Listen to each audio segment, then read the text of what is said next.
Oh, kucing tempat awal nanti. Nak mengharap pangari bagi kita. Bertuli. Tapi mau dengar dulu, baik. Sepi baik. Kucing ini nama tua baik. Ada nama tua.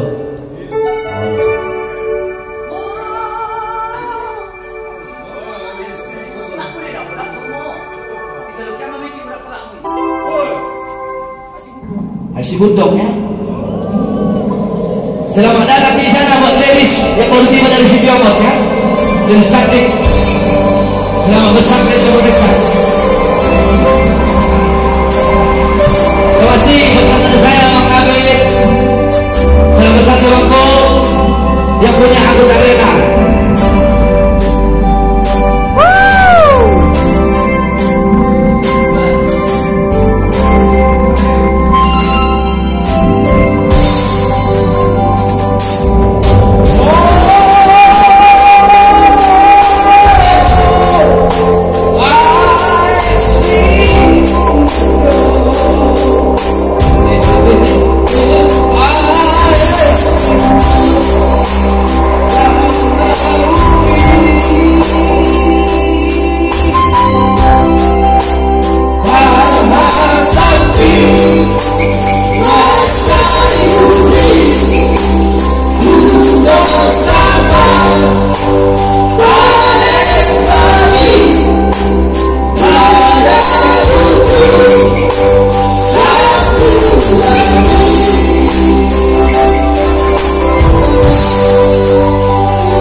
Awang bangun rai